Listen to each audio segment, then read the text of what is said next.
அனைவருக்கும் இனிய வணக்கம். இன்று பாவை நோன்பு 27வது நாள்.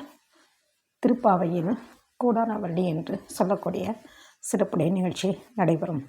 இது வைணவத்தை வழிபாடு செய்யக்கூடிய அனைவருடைய வீடுகளிலும் இது நடைபெறும். எப்படி தன்னுடைய பாசுரத்தில் முதலில் ஆண்டாள் நாச்சியார் நெய்யுண்ணம் பாலுண்ணம் நாட்கால நீராடி என்று அந்த பாசுரத்தில் நெய் உண்ண மாட்டோம், பால் உண்ண மாட்டோம், பூக்களை சூட மாட்டோம், பிறரை பற்றி கோல் சொல்லக்கூடாது என்று பலவித செயல்களை ஆண்டாள் நாச்சியார் கூறினார்கள். அது பாவை நோன்பு நோற்று இறையருள் கிடைக்க வேண்டும் என்பதற்காக பாடினார். இன்று கூடார வெல்லும் சீர்கோவிந்தா, உன்னுடைய அருள் கிடைத்து விட்டது.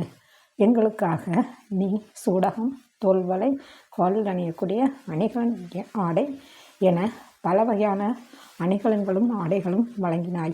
இன்று பூரணமாக உன்னுடைய அருள் எங்களுக்கு கிடைத்து விட்டது. எனவே நாங்கள் இன்று உன்னோடு சேர்ந்து உண்போம். அதுவும் அக்கார அடிசல் என்ற உணவினை உண்போம். நெய் முழங்கை வழிவார உண்போம் என்று கூறுகின்றார் ஆண்டாள் நாச்சியார். இதுவரை உண்ணாத உணவுகளை உண்ணப் போகின்றோம். ஏனென்றால் உன்னோடு நாங்கள் இணைந்துவிட்டோம், உன்னுடைய அருள் எங்களுக்கு கிடைத்து விட்டது. எனவே நாங்கள் அதனை மகிழ்ச்சியாக கொண்டாடுகின்றோம் என்று சொல்லக்கூடிய பாசுரம் இது. மேலும் இந்த அக்கார அடிசலில் எதற்காக செய்யப்படுகிறது என்றால், ஆண்டாள் நாச்சியார் திருமாலிடம் கூறுகின்றார், ரங்கனே, உன்னோடு திருமணம் நடந்துவிட்டால் உனக்கு நான் வந்து இதனை செய்கின்றேன் என்று கூறினார்.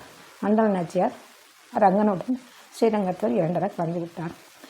அவளுடைய அண்ணனாகிய ஸ்ரீ ராமானுஜர் என்ன செய்கிறார் என்றால், அவர் வேண்டுதலை நிறைவேற்றி, திருமாலின் ஜோலையை நிறைவேற்றி, தங்கையே, உன்னுடைய அருமை அண்ணனாகிய நான் நீ செய்ய வேண்டிய நீ நேர்த்திக்கடன் செய்தாய், அதனை நான் நிறைவேற்றிவிட்டேன் என்று ஸ்ரீரங்கத்தில் சொல்வதாக அமைகின்றது.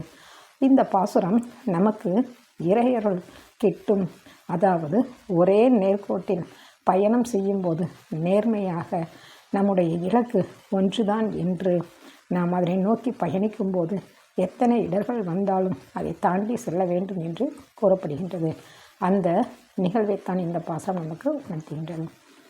திருப்பள்ளி எழுச்சி 7வது பாடல். திருப்பெருந்துறையில் வீற்றிருக்கக்கூடிய இறைவனே, உத்தரகோச மங்கையில் முதல் சிவன் கோயில் என்று அழைக்கக்கூடிய உத்தரகோச மங்கையில் வீற்றிருக்கக்கூடிய சிவனே, நீங்கள் எங்களுக்கு அருள் புரிந்து விட்டீர்கள். எனவே நாங்கள் இன்னும் நீங்கள் செய்ய வேண்டிய கடமைகள் எவை என்பதை எங்களுக்கு அறிவுறுத்துகின்றீர்கள். பிரம்மாவும் விஷ்ணுவும் கண்டறியாத உமது அருள் எங்களுக்கு கிட்டிவிட்டது. தேவர்களுக்கு கிடைக்காத அருளாசி எங்களுக்கு கிடைத்துவிட்டது. மென்மேலும் நாங்கள் இந்த பூ உலகத்தில் உன்னுடைய அருள் மட்டுமல்லாது பொருள் அருளும் கிட்ட வேண்டும் என்று விரைவில் வருவாயாக என்று வேண்டுவதாக மாணிக்க வாசகர் பாடுகின்றார். அருள் இல்லாருக்கு அவ்வுலகம் இல்லை, பொருள் இல்லாருக்கு இவ்வுலகம் இல்லை. எனவே எங்களுக்கும் இரண்டும் ஒரு சேர நீ அருள் புரிய எழுந்தருள வேண்டும்.